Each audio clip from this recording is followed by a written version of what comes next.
I'm doing fantastic, thank you. I'm here in Scotland currently, teaching a seminar with the West Scotland Skating Academy, and the kids have been awesome, so it's been a really fun past couple of days.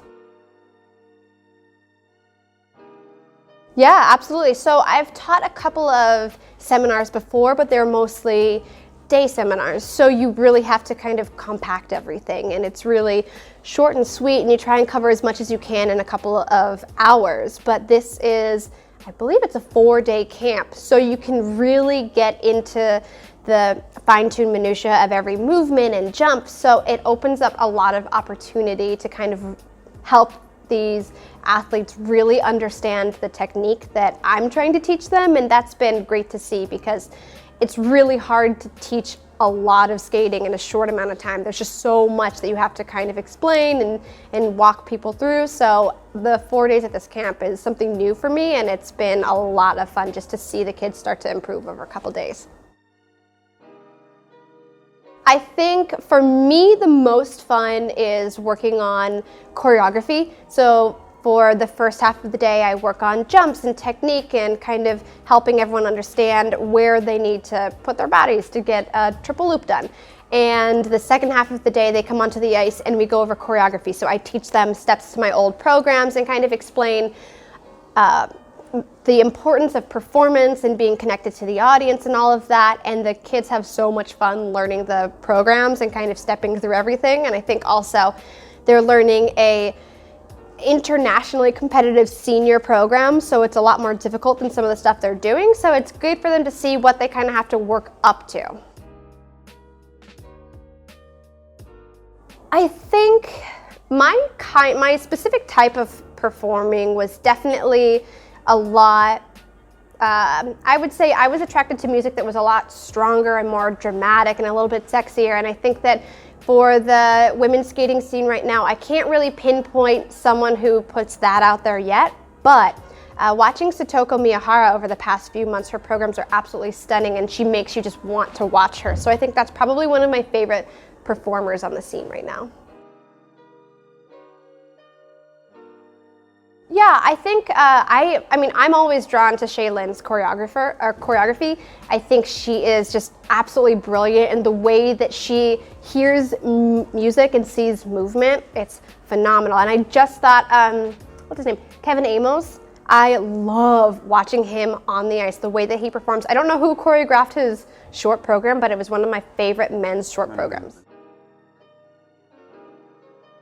So I think the creation of the -5 +5 GOE, I think that in theory it is a really great idea. I like that you have a much wider spread of how good a jump can be or how bad a jump can be. It leads to a little bit more fine-tuning and understanding kind of what a jump is. At the same time, I feel like that opens up the door for a lot of political playing in this sport. So if it's judged correctly and used for good, then I think it's fantastic and it's really great. I think we're gonna have to see how it goes over the next few seasons to really understand just what it means for the sport. I also really do love that they're insisting on having balanced programs now. I think that it just kind of reinforces that older age of skating where it's not just jumps and it's not just going out for points, but it's a program performance as a whole with the jumps scattered within it. So I think that just kind of adjusting the way that people can compose their programs was a really smart move. I think right now my main issue with the way that the sport is judged is that second mark. It's really it's too consistent in the way that it's scored. So the second mark, someone's skating skills, if someone goes out and has the best skating skills, but maybe they're not the most amazing performer, maybe they don't make you feel all that much, maybe they are lacking in something else in their second mark, usually the scores are pretty consistent across the board.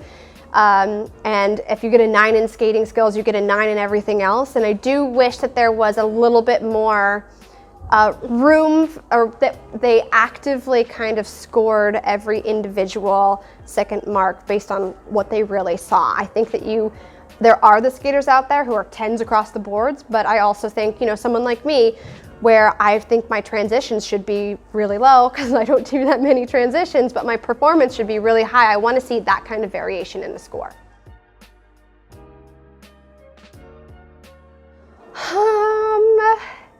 I mean, I am the worst partner skater of all time. I just like don't know how to hold my body. I can't help someone out when they lift me. It's just like dead weight. So personally, I would want someone really strong, like massive, tall, really strong, which makes me think like Andrew Poje. I'm trying to think of just like the tall ice dancing men that I know. Zach Donahue, like someone who can make it look easy, even though I know that if you have to lift me, it's not, because I'm just a dead fish. I work with a lot of young skaters back in Boston where I live, and I think the one thing that I've seen over the past few years with younger athletes, they don't really understand hard work, and they don't understand how much work has to be put in, how many times you have to fall, how much effort has to be put into a day of training in order to get where I am today. I got this far not because I was talented, but because I worked really hard, and I think kids now, younger skaters now, just want that immediate satisfaction and that gratification that you really have to work for in order for anything to actually happen in the sport. You think that changed from before? I think so. I think it's just kind of how culture in general has come around. But I think when I was growing up, I really understood that it was a lot of work. And I mean, maybe not always, but I think if I could tell this generation of skaters coming up anything, it would be that it's hard work and you just have to stay committed to that in order for things to happen. Well, I mean, the most embarrassing thing that ever happened to me on the ice when I was older was when I was competing, and it was towards the end of a long program, and I do a double axel and I waxel, and I just face planted onto the ice, and I heard the entire audience go, "Oh!" And it was one of those things where I was in so much pain and I had started crying, and then I was like, I need to keep it together and finish the program. So that was really embarrassing. But as a kid, I remember I didn't really understand the difference between background music in the rink and someone's actual program. So I would put people's CDs and like I'd do my program and then put someone else's CD on as background music. So I would just basically always be playing people's programs just randomly when they weren't ready to skate as background music. So I found out one day and was horrified, but like that was my 6-year-old self, so I don't know. I think that for me, when you fall in competition, there's so much adrenaline that it kind of pushes you through. But in practice, if you take a hard fall, like take a beat, take a minute, reset. But also that's the thing, you're going to fall. And I feel like I see a lot of younger kids now get so frustrated when they make a mistake or they fall. And instead of kind of pushing through everything, they stop. And you have to keep going in order to really get anything out of that mistake. Because if you just stop, what if that happens in competition? You can't just stop in the middle of your program. You have to push through. So yeah, you just kind of have to get up and keep going. I'm trying to think. So when I got my cat, his name was Olive, and I thought that he was a girl, and then very quickly one day found out that he was not a girl and he was an Oliver. So I like to think he's very gender neutral, but he's sassy. So I would say he's like an Adam Rapon, circa short program 2018 Olympics. Like if I could sum up Oliver in any way, shape, or form, Ollie would be Adam Rapon's short program, his like club music. That's my cat. That he's a heartbeat to come home to, and that he has the personality of a dog, but he's not going to die if I leave my house for like 2 days. Oh, okay. So like waits for you when you come home? Yeah, he hangs out with me, he follows me around the house, and he talks to me, so it's nice to just kind of have him around. Happy. I'm really happy. I think that skating is so amazing for all of the reasons that I kind of stuck with it for so long, but also I'd been competing internationally since I was 13, and you kind of get to a point where this can't be everything you have in life, and so taking this step away from skating, taking this year off, just to kind of figure out what I even like to do in life. I think that's been really great for me, just to develop something beyond figure skating.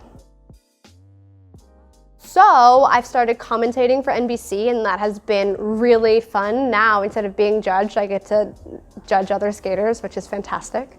I have been writing a lot. I want to start a podcast in the next few months, just talking to people about, it's a great idea, so I'm not going to tell anybody, but I want to start a podcast in the next few months.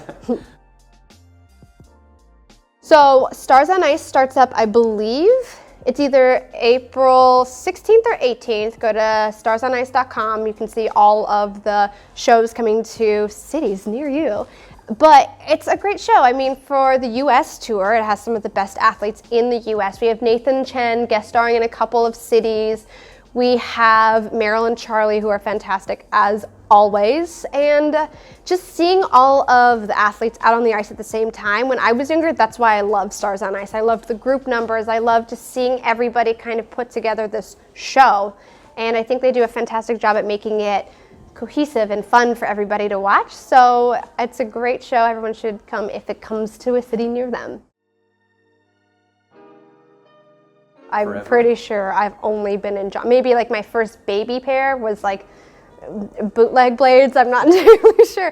But I have been in John Wilson blades pretty much since the start of my career. And I've been in pattern 99s through the entire time. The blades for me personally hold a sharpening very well. And especially when I was training full time and competing, and then on top of that going to shows, it was really important for me to just kind of trust that the blade was going to hold over well and not break down on me, and I wasn't going to show up at a competition somewhere and my blades would just all of a sudden be done for. So I think being able to trust the blade is quality, it's reliable, and also I've never experienced anything else, and I've never wanted to experience anything else because it's just so consistently reliable that it works out for me every time.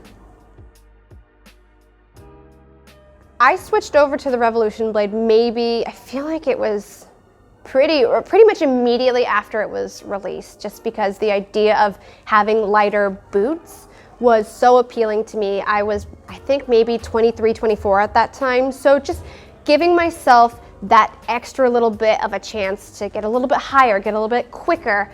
I remember I got the Revolution blades put onto my new Graph carbon fiber based boots, and I went out onto the ice and it felt like I was wearing my tennis shoes on the ice. It was so light that I felt like I couldn't, I just was wearing normal shoes. And so for me, being able to have that little bit of weight taken off of my blade, that was perfect for me. So I really, over the past few years, I think one of the keys to me getting my triple-triple combination was switching over into the Revolution blades and just having that little bit of extra weight lifted off.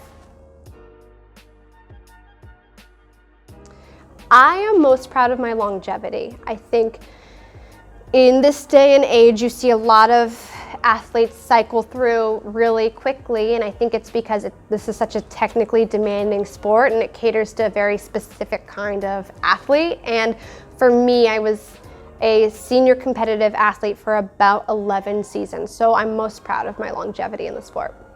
That's great. All right, thank you so much for this interview. It was no my problem. Pleasure. And well, good luck with the skating. Yeah, thank you. Future endeavors, the podcast. Yeah, thank you so much.